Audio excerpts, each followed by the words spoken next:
Hello and welcome back to another fabulous episode of the Diaries of a Six-Figure Coach podcast. I'm so thrilled and excited about this season 2 being back, and I have another incredible guest with me today here, which is Becca Post. Hello, Becca. How are you doing? Hi. I'm good. How are you? I am great. I'm so excited that we're jumping on, and literally just before we hit record, Becca and I were talking a bit about like meeting randomly cool people over the internet, and this is kind of how Becca found herself here.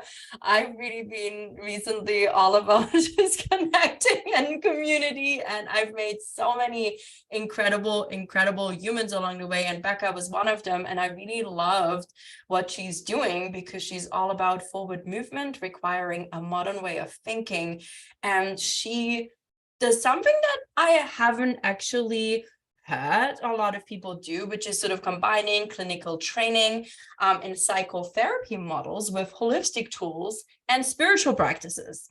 So awesome. And so her and I started chatting on Instagram, and we're going back and forth, and she really let me in a little bit on what she's up to and how she's also moving towards building this incredible team and this incredible practice where she's located and supporting people, I believe, still globally, but having an actual team of practitioners supporting you to do that. So Becca, I'm so excited for us to be here to have this conversation, to talk about entrepreneurship, but also get a little bit more of an idea of how the heck you figured out how to combine psychotherapy models with like these holistic tools and spiritual practices, because it is branching away from the traditional medical model that, maybe we've been used to. So I know this is kind of like, why the heck are we talking about this on this podcast? Because it's all about building business. But I think for me, it's about highlighting to everyone that, if you have a cool idea, it's worth bringing it out in the world. And, I'm just so excited to hear what this journey's been like for you. Yeah, I'm excited to share it. I think for so long in my entrepreneurship, one, that term was so hard for me, but then two, I've like kept it pretty close to home, and it's been a 3-year journey. And so this is the first time, I want to say, in the last couple of months that I've started like stepping in and being like, oh, I have something to share about this, and I've built this really cool thing, and I don't have to be afraid to talk about it in a way that is like, hey, what I've done is really successful and it's really cool, and like I want everyone to actually be aware of what we're doing. I love that. One of the things you just said there around, I can share what I want to share. I can say what I want to say, and I feel like a lot of entrepreneurs really struggle with that, honestly. And why do I have like the spidey feeling that like there's something like, it's obviously something psychological going on, and you probably have way better explanations than I could ever have around why. But it's, it's interesting, like how we have these gifts and we often hold ourselves back sharing them. So what was like the push for you? What was that moment for you where you're like, actually, I'm done hiding in the background and I'm ready to talk about what I have to share? Because I know it's vulnerable to put ourselves out there and to say what we want to say and to share our viewpoint of the world, or of, healing, or like combining modalities when some people have something else to say about it, business, like, I mean, anything really. But like, what was that moment for you where you're like, enough is enough, I'm gonna take the stage and talk about this? I think for me, there were a couple of things. Like one, once I started bringing on team members, so like I'm an LCSW in the US, in Utah, and Utah, like not Utah, the US in general has like pretty strict mental health regulations. We function under a medical license, and so combining or doing different things is not is hard to navigate, right? What I don't want to say like what you're allowed to do, but it's kind of what it is, right? Like you're like trying to figure out what it is that I'm allowed to do that's very authentic to me, and then how do I work within my license. And I think I started getting like more comfortable when I started bringing on a team. Like I had my first hire in 2021. Then quickly had another hire like a couple months later. And then in 2022, brought on 3 more therapists, and having to go through that process of hiring I had to get really clear on like what I was envisioning and what I was imagining and the why behind doing it. And then I brought on my most recent hire in the beginning of this year, and she's been in the field for the longest of my employees, over 10 years, so even longer than I have. And having her resonate with the vision and the idea of challenging the mental health model and the idea of connecting to your values as a therapist, and instead of like just what you do, and being like authentic, I think gave me a little bit more confidence of like, oh, other people who've done this maybe longer than I have, right? Because we're always looking to the expert, really also see the importance of it. There's value here that I guess I needed that validation. It's really what it comes down to. I needed somebody who's done it longer than me to be like, hey, what you have here is really important. Thank you for sharing that. Can I just take a moment to just like send some appreciation and gratitude for you for saying that? I think sometimes we are like so like framed around we have to be these empowered women and it has to come for ourselves, and all of this, and that's beautiful. Like that is great. Like let's just say like I'm all for it, but there's also nothing wrong with having some validation or having experiences or having somebody say something that kind of gives you the sense of, yeah, no, I'm on the right track here, and it can fuel our confidence, but also I find it reinforces our path. And I don't think we have to make that mean any less, that is what it was. So I actually really appreciate you sharing it, because I bet you there's a lot of people listening that might have had this experience that might be timid about saying, actually it was somebody else who said you're really good at this, or I'm really resonating with that. So thank you. I think that's huge. Yeah. And I think it's like the part of, right, like being an entrepreneur specifically, I've found it's like balancing this line of like your own passion and your own value and your own vision, and then like not getting derailed by what everybody else believes you should do. But then also being vulnerable enough to be like, this is mine, and this is what it is, and this is what I want it to be. Oh my goodness, absolutely. I feel like staying in our own lane is so important. And I mean, I talk about that a lot because I think we get lost in other lanes. And I also feel like it's a path to being really anxiety riddled when we can't stay in our own lane, because we're constantly in this comparison trap and this constant like, oh my God, she's further ahead, or she's doing this and it's working for her but not me, or it's working for him but not me. And I find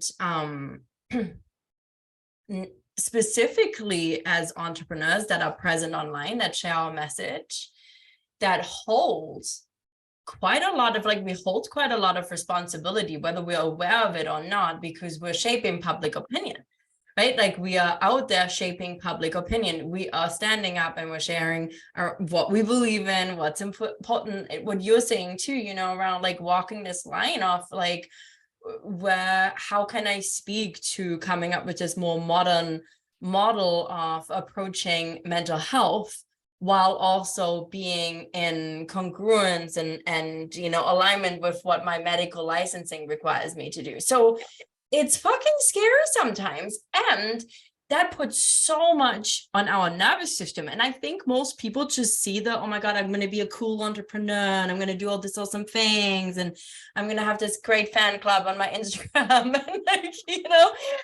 and and that's all there.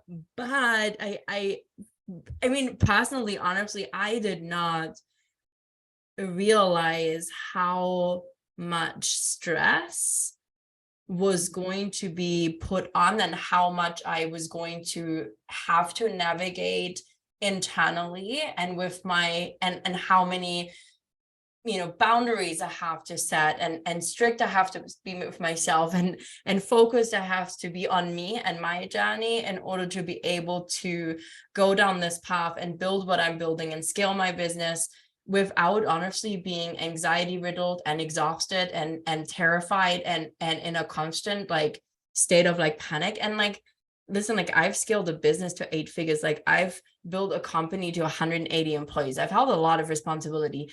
This feels very different.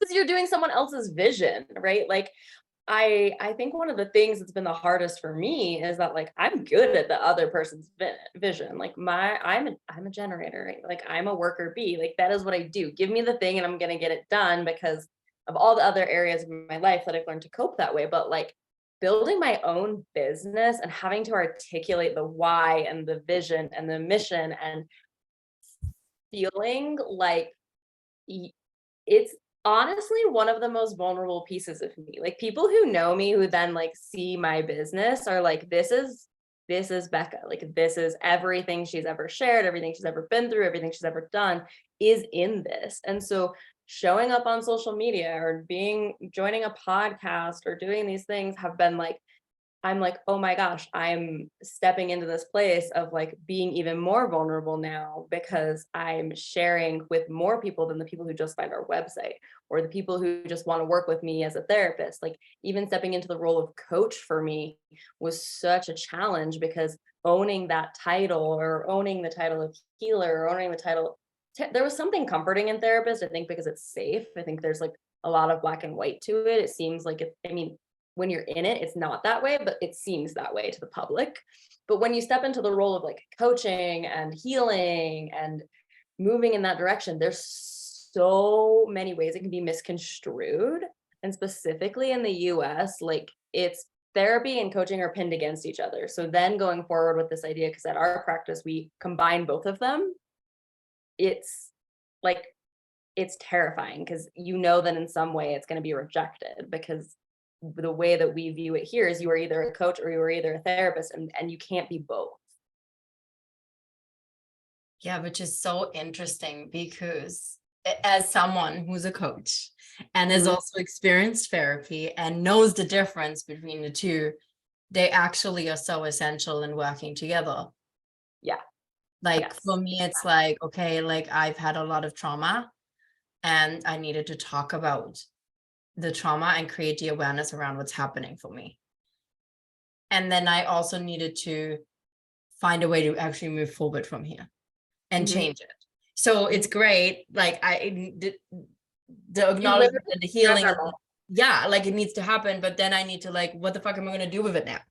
Like, and I feel like this is why therapy and coaching goes so well together, because coaching is meant to be going and digging in the past. And it can be a little bit dangerous sometimes. People, digging around like in people's past lives and traumas a bit. Like, I have like some opinion around that, and like the coaching space not being,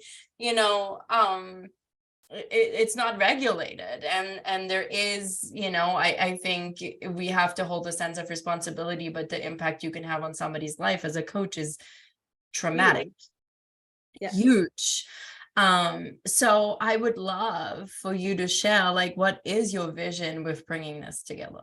Because you've touched on it and said it, and now you brought up this, and I see the challenge that you've faced in the US, and it's the same in other countries, that therapy is understood and accepted. Coaching, while have become more and more accepted, still is questioned, and oftentimes it's us against them in the therapy coaching world, when it should be, in my humble opinion, a combo. But what is your vision with that? Like, why are you so passionate about bringing these two modalities together? Because it worked for me, right? Like I tested it first with myself, right? Like I'm the whole way that my business is built is like I try everything first, which is like a great model and also like an exhausting model. But like Yeah, I think as an entrepreneur, once you step in entrepreneurship, you're like, well, I guess I should try this thing and then see how it goes. And then somehow you end up teaching it to other people. But for me, it became super passionate because like I felt so broken, always needing to go back to therapy over and over and over again. And like I've been in therapy on and off since I was 10 years old, like almost 2 decades. I do, like, I will be very transparent, still see a therapist. My husband and I see a couple therapists. Like, therapy is still an active part of like me unpacking and navigating who I am.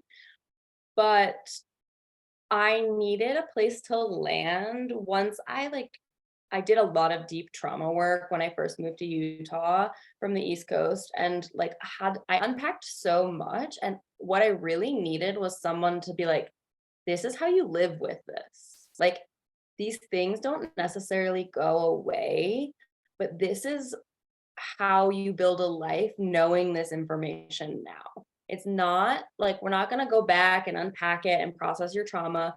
What we're going to say is like, how do we figure out like what you want your purpose to be, what your values are now that you understand this information, what your career is going to look like, what you want your relationships to be like, and really having someone hold your ability to vision, which before in therapy there wasn't space for that because it was so focused on figuring out how to put all the puzzle pieces together in like that detective kind of way of like how you got here and what you needed. And as I came closer and closer to like realizing like it wasn't ever really gonna, I mean, it goes away in the sense that my symptoms aren't really big, but like the beliefs are still there. I still navigate the challenges, right? Like I still occasionally have night terrors or I experience like flashbacks or memories, but like I've built a life now because I worked with a coach, right? Like life coaching, where I know how to make space for those things to happen. And I don't feel like for me personally, therapy cultivated that in the way that I needed it to because of the restrictions in which you have to function. I love that. So really, the combination of both is like what unlocks the path. Mhm. And I think helps people feel like they're actually on a path instead of just like in this endless cycle of stuff coming up and coming up and coming up. And like I can't tell you how many times I've entered a therapist's office, like and how many clients I've had be like, well, I'm here again. Like, why am I here? What is it now? Like, what are we going to unpack? Oh, I've done this before. And I really needed someone to just be like, okay, you've done it before. Now what? Like, what do you actually want to do with it? Okay, we've been here. What do you want to do? And so part of how I started integrating that when I wasn't doing coaching originally was like I started integrating more holistic and spiritual tools such as like oracle cards and astrology and human design and tarot and crystals and oils and Reiki and massage, like all the things, right? Like, I'm like, go find a massage therapist, go find an acupuncturist, because I don't do them all. But I started incorporating it because I was like, what happens when you get a different perspective? What happens when someone like another person validates that like what you've been through sucks and it's awful and it should have never happened, but like, what do you want now? What do you want for yourself? Like, now you know all these things and now you can be empowered to figure out where you want to go from here. What do you want for yourself? I'm writing that down. I think that is so essential. It's like, and that's the beauty of this combination. I think it's one recognizing that we've all been through a lot. So no matter what you've been through in your life, if you're listening, it doesn't matter if you've had a traumatic childhood or you had a very normal childhood growing up. Like, we all have our stuff, like we all have our stuff, we all have our baggage, we all have things, we all have drama. And the reality of it is it can come at any time, and a lot of it is so subconsciously wired in that we don't even know, right? So understanding what it is, it's one thing. I talk a lot about in business that like if you don't have awareness and clarity around what's working, what isn't, you can't actually do anything. Like, you're just going to keep guessing what to do in your business and it might never work, and it's kind of keeps you stuck in the same place, just like therapy in some ways can feel like you're always talking about something else that's coming up, and and then now what, right? Like you can't do therapy and like be okay. I can't, like I've had so many conversations over the years where I've been like, my clients will be like, everything's kind of like good. And I'm like, okay, cool. Let's like talk about what's actually good. Right. Like let's dive into like what's good, what's working, right? Because if I can't see what's working and I can't see the same thing you're saying, right, for a business, if I can't see what's working and I can't see what's not working, then I don't actually know where we're going. And that's the whole point, right? So you need the awareness, you need the clarity, you need the understanding of what's happening right now for me in all the ways, like in all the ways. Like I'll tell you, from there you can then make a different choice or change your perspective or find acceptance or find healing or like make a game plan to move forward. One thing that happened to me, like this is like super personal. I don't think I've ever like shared this publicly actually, but so I used to get near panic attacks when I would ring a doorbell and people wouldn't open right away. Like, and I remember one time, like I went to my ex-boyfriend's house. Oh my God, this is like years ago. Okay, it was a long time ago. And I rang the doorbell and nobody opened. And I rang the doorbell again and I could just feel myself getting really like agitated. And it was like, okay, like obviously like this door isn't gonna fucking open, so I'm gonna go.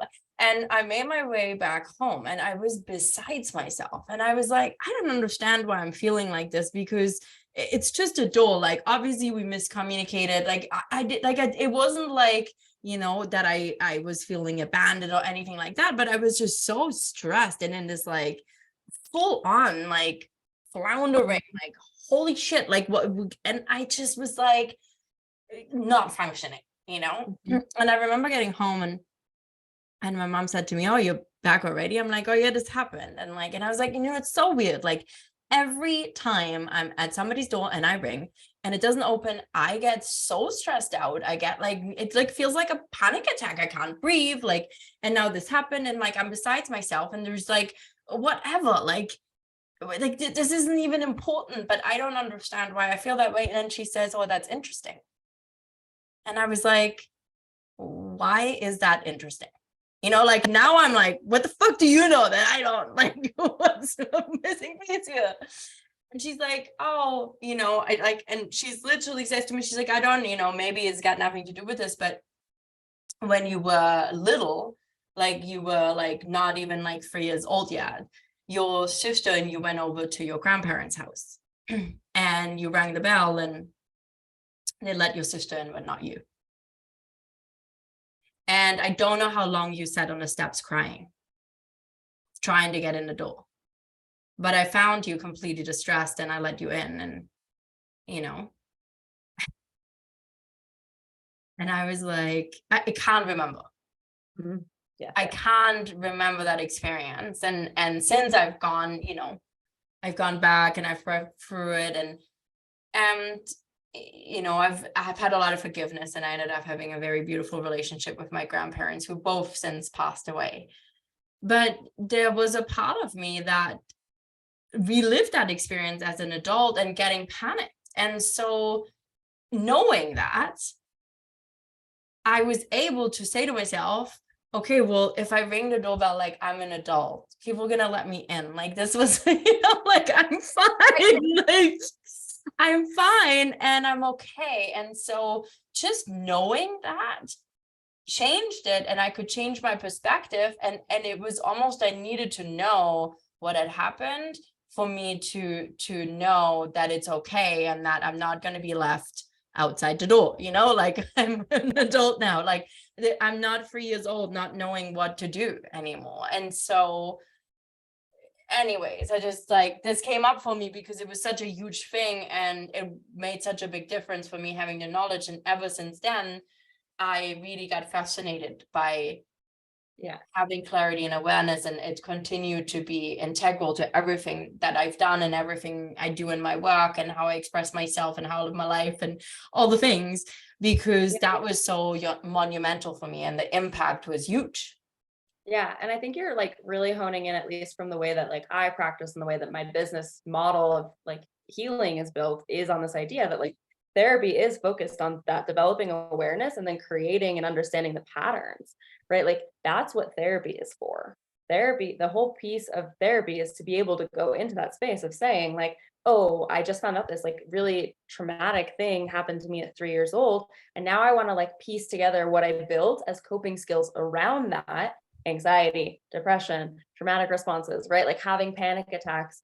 And then though, once you're like, okay, I get it, it makes sense to me.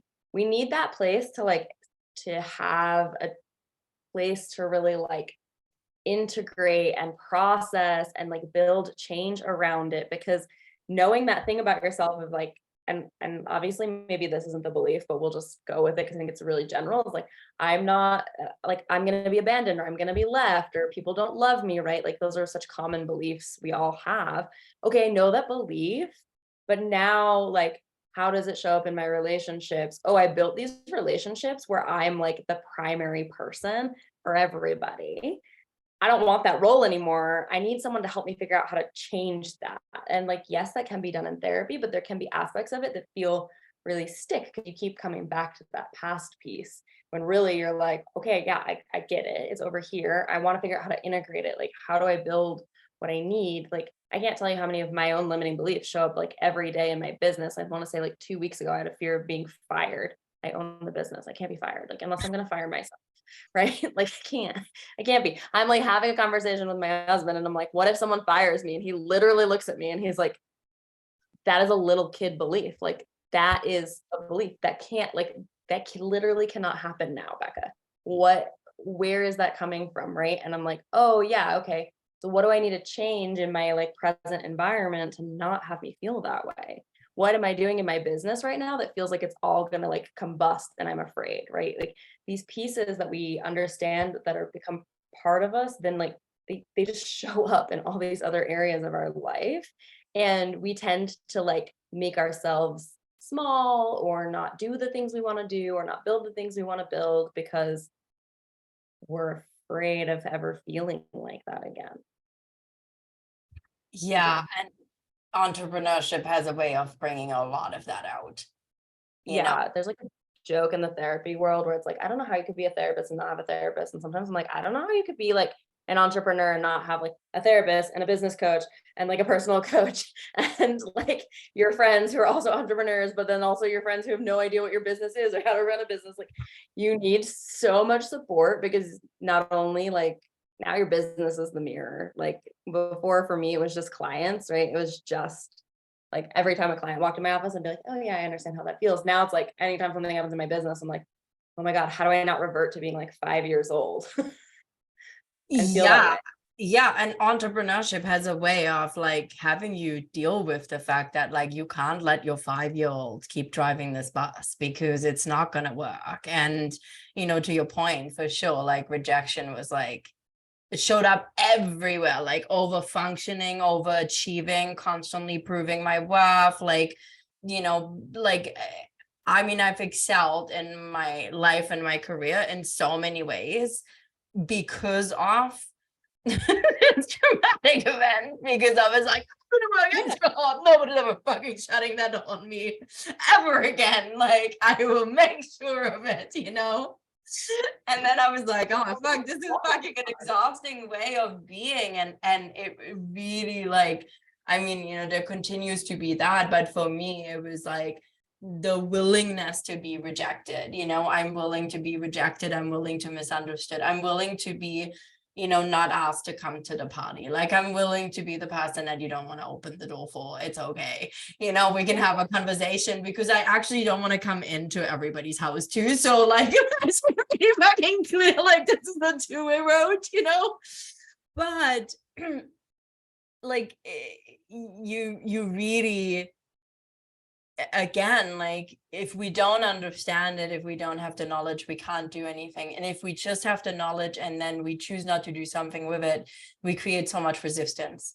So it's like we choose to be living in our own struggle reality that we're creating for ourselves by saying this isn't working for me, but I'm not going to do something about it. But I know it's there, but I'm not going to do something about it. And that also isn't a healthy pattern. So I love that you're combining that and seeing that. And, I really, like, I know this is going to resonate with a lot of people, both from the point of, hey, how is that showing up in our business journeys, but also personally, because reality is, if you're an entrepreneur, if you're serving people, if you're service-based specifically, but if you're doing anything really, like, if bottom line is, in order to show up and do what we do as entrepreneurs and run a business and deliver a service and share a message and do all that, like, you really have got to be in a good place to hold it together. And you have to do that work. I think like you highlighted on this like really important part where you were like, oh, I realized that like, I mean, you didn't say it in this way, so I'm definitely paraphrasing, but like you said, like, I chose that. I know that I reacted out of that being closed out of that door as like, no one is ever going to close the door on me again. So I'm going to like strive and I'm going to do, and I'm going to prove my worth and I'm going to show you that I can accomplish, right? Like you did, that's like you just labeling all the coping skills and understanding exactly how you got to where you got, and you got there because this one thing impacted you and you were like, never again. Right. And now I need to survive. That's like such a survival based skill. But also what your story really highlighted is the idea that like, I can't keep doing that either. And I need to learn to separate what is what. When should I use that like striving, proving my worth part? And when do I need to put that aside and say, like, it's okay to offload this. It's okay to like step away from this. Cause I have a very similar part where I'm like, I can just do everything and I can't rely on anybody. Like I can do it. And bringing on a VA, bringing on a team, opening the doors to other people being part of the vision, asking for help has been the hardest part of expanding. Like I thought showing up on social media and having to occasionally do like a live video would be stressful, but honestly, like asking someone else to do something with your vision is so hard. I agree. Yeah. Like it's So that hard. asking for help, letting go of the control, and also bringing people in to be a part of it. And you're right. Like you're going to get to the point in entrepreneurship where you can't scale on your own. You're not going to be able to do it. So you have to leverage the expertise of other people, the time of other people, the like you need leverage. Like that is ultimately it. And that is hard. Yeah. And I laugh, but I'm like, that's really hard. What if they don't like me and they're gonna quit? yeah, Just sorry, there's the fucking door again. What if they close the door on me? I might not be able to be firing me, but they can certainly say I don't want to work for you, which anyways. And so like being able to like understand, right? Like to be able to know all the things, where it came from, understand the belief system, understand the patterns, understand a name, label, experience the emotions. But then you need that new level of support where that person is being like, okay, you know this about yourself. What are you going to delegate? What are you going to give away? Like, what can you safely give away that you don't feel like you need to control if somebody's going to take this over for you in your business? Are you like, that was the biggest thing for me when I hired my first employee, was the realization I was so burnt out on doing trauma work. Like it was like the middle of the pandemic, right? Like everybody was like, oh my gosh, I have trauma. And then more trauma was happening. And I was like, I need to bring someone on whose passion right now is doing this part of the work, because I can't do it anymore. And like having to get really real about the idea that like, I can't, like, I want to, I feel like that's what I should be doing because my part's telling me I can prove my worth by continuing to do it.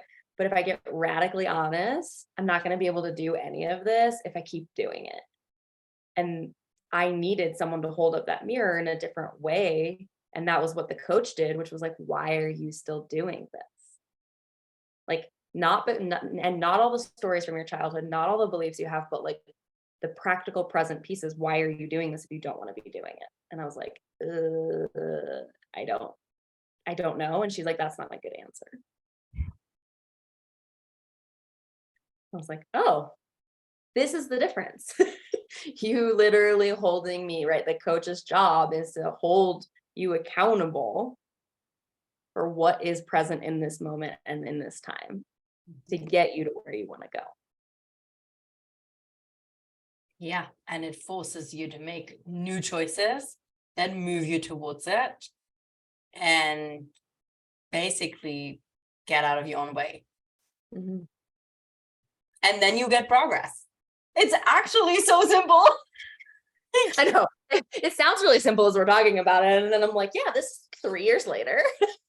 Yeah, but I mean, that's that, and that I think that's the journey too, right? I think oftentimes we're so focused on that timeline, and the reality is the timeline is going to be what it is. You know, the longer it takes you to get out of your own way, the longer it's going to take you. And I feel like, you know, not having the support from team members, coaches, therapists, you know, like naturopaths, nutritionists, fitness coaches, yoga, like it doesn't matter, you know, it doesn't matter what you go down, but like if you choose to really relive this, like I'm in this on my own story, you know, like the reality of it, it actually can cost you so much more than what it would be to pay for the therapist or to pay for the coaching or to pay for the, you know, like whatever it is that you really need to be supported. And I think this is where we feel so scared about spending our hard-earned money, and we're so scared to lose it, but really we're not considering the cost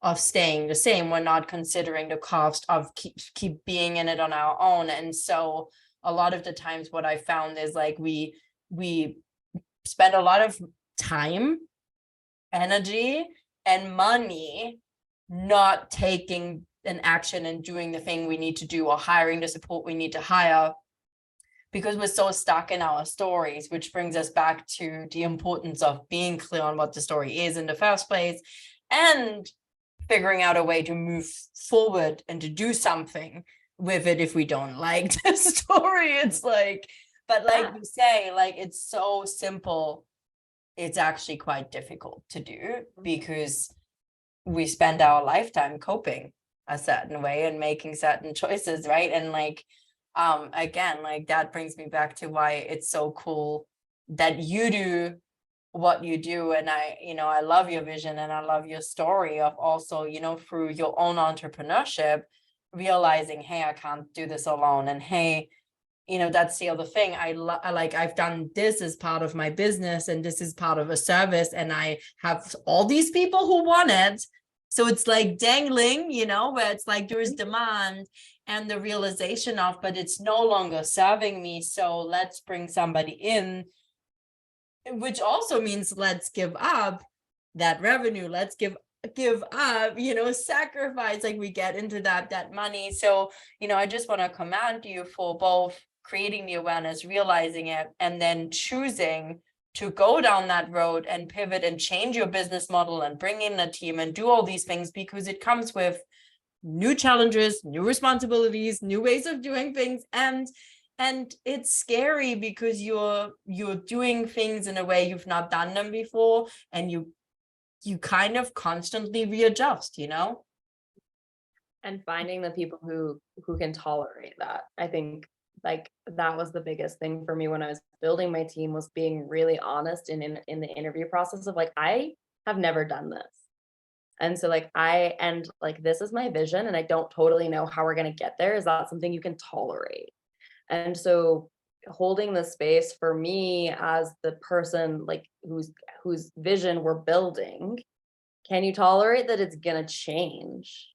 And can we be okay with that? And I think I've like had to learn how to like make a process for that and like achieve hiring in a way that draws in the right people and figuring out like who would be a good fit and like taking different practices that aren't common in the mental health field. Like there's just been so many nuanced things that I've chosen to put into place in order to grow the business, because one, part of me wants that control, right? There's always going to be that part. But then two, like I don't want to be trapped, right? I left what I was doing working for other people because I felt trapped all the time in making someone else's vision happen. And so I always want my team to feel like they have a say or collaboration in how the vision is occurring, but also have the option to, if it's not what's working for them, then that's okay too. And like my work has to be tolerating that piece, right? Of like, it's okay that they leave. I love that. I love that. I know that that is not easy to do. And I feel like that's also, though, leading in a way that is inclusive and that makes it okay to be there and okay to move on. That was actually one of the things I used to say to new senior managers that I hired when I was a hotel GM. And I would say, look, this is a two-way road. It has to work for you and it has to work for us. And if we get to a point where it doesn't work, then I want us to have a conversation and we can move on amicably. And I've had a lot of conversations with people over the years that were, coming and going and it wasn't working. And it's hard, you want to include them, but you need them to be in the vision and contributing to create a culture that has that environment. But I think that's also part of, being able to have a vision and be open to have people still bring in their perspective and to still listen to it and to not, just bypass it, to acknowledge it and to talk about it and to consider it, because maybe it can make the vision better, So I love that for you so much. Okay, like we could go on for hours. Like it's like so Met once now, and we've talked on Instagram, and now we're like, oh, how do I have this 3-hour podcast? Because we could go on. Literally.